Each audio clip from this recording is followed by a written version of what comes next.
ውድ ተመልካቾቻችን ቅዱስ ጳውሎስ እንዳለ ዕለት የሚከብድብኝ የአብያተ ክርስቲያናት ሁሉ ሐሳብ ነው በእኛ ቆሮንቶስ ምዕራፍ 11 ቁጥር 28 እንደተመዘገበው ማለት ነው። እኛም ዕለት የሚያሳስበንና እናንተንም የምናሳስባችሁ ረዳት የሌላችሁ በሳምንት አንድ ቀን የአብያተ ክርስቲያናትን ጉዳይ አቅርበን የገጠር ቤተክርስቲያኗን እንድትረዱ በአስራት በኩራታችሁ በገንዘባችሁ በማትሪያልም በሁሉም ይህ በቴሌቪዥንና በእማማ ሚዲያ የምናቀርብላችሁ ከቦታው ተቀርጾ የመጣውን ቪዲዮ ይሄው በቤተክርስቲያኗ በተከፈተው የባንክ ሂሳብ ቁጥር በቀጥታ እንድትረዷቸው እንድታግዟቸው ለእናንተ አቅርበናል። አመሰግናለሁ። በስመ አብ ወወልድ ወመንፈስ ቅዱስ አሐዱ አምላክ። መርጌታ ጥላሁን ተድላ እባላለሁ። የዚህ ህንጻ ቤተክርስቲያን የህንጻ ኮሚቴ ገንዘብ ያዥ ነኝ እና ይሄ ቤተክርስቲያን አካባቢውን በጦርነት የተጎዳ ስለሆነ በሰሜን ወሎ ዞን ዋርላ ወረዳ 017 ቀበሌ የሚገኝ ህንጻ ቤተክርስቲያን ነው እና ያው ቤተክርስቲያኑ አካባቢው ያው በሰሜኑ ጦርነት የተጎዳ መሆኑ የኢትዮጵያ ህዝብም የዓለም ህዝብም የሚያውቀው ነው እና የምንገለገልበት ቤተክርስቲያን በጣም እያፈሰሰ ስለሆነ እስከመቼ ድረስ ይሄ ቤተክርስቲያን በሚል ሀብት ንብረታችን ሽጣን የቀን ስራ ሳይቀር እየወጣን እየሰራን እዚህ ላይ የደረስን ስለሆነ አሁን የኢትዮጵያ ኦርቶዶክስ ተዋሕዶ ቤተክርስቲያን አማኞች ሁሉ በኢትዮጵያ ያላችሁም በውጭ ያላችሁም በእግዚአብሔር ስም እንድትረዱን እንፈልጋለን። ካሁን በኋላ ምንም አይነት አቅም እንደሌለን ነው የምገልጽላችሁ። 15 ሚሊዮን ብር አካባቢ የጨረሰ ቤተክርስቲያን ነው። ካሁን በኋላ ግን ማህበረሰቡ ሀብቱንም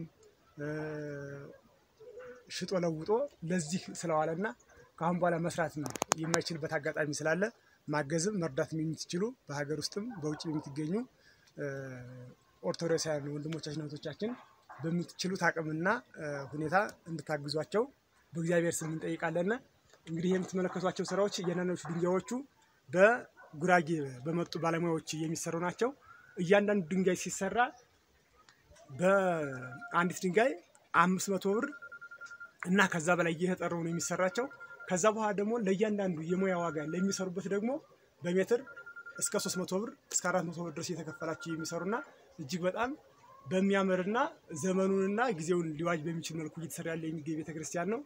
የጭቃ ቤተክርስቲያን አፍርሰን መልሰን የጭቃ ቤተክርስቲያን ከምንሰራ እንደምንም የኢትዮጵያን ህዝብም በዓለም በውጭ ያሉትን ወገኖቻችን የእምነታችን ተከታዮች ሁሉ እየለመን እንሰራዋለን በማለት በእግዚአብሔር ተስፋ ሳንቆርጥ እንለምናለን በሚል ነው ይሄን ቤተክርስቲያን የጀመርነውና እየሰራን ያለነው። አሁን ወደዚህ እጃችሁ እንድትዘረጉልን በእግዚአብሔር ስም እንለምናለን።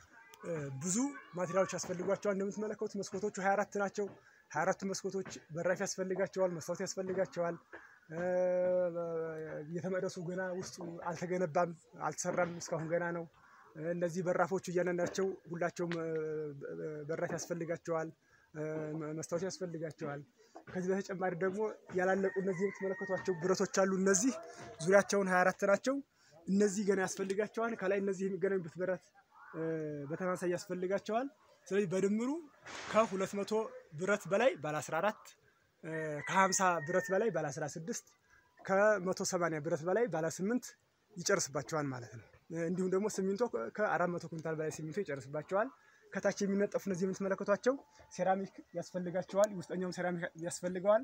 እነዚህም ሁሉ ገና ያልሰሩ ስለሆነ ይሄን ስራ ሰርቶ ለማጠናቀቅ ከ20 ሚሊዮን ብር በላይ የሚያስፈልግ ስለሆነ ሁላችንንም በመንችለው እና በመንረዳበት መልኩ እንድናግዛቸውና ይሄ ቤተክርስቲያን አልቆ ተጠናቆ እግዚአብሔርን የምናመሰግንበትና የምናገለግልበት ማህበረሰቡም የሚገለገልበት እንዲሆን በእግዚአብሔር ስም ጥሪያችንን እናስተላልፋለን።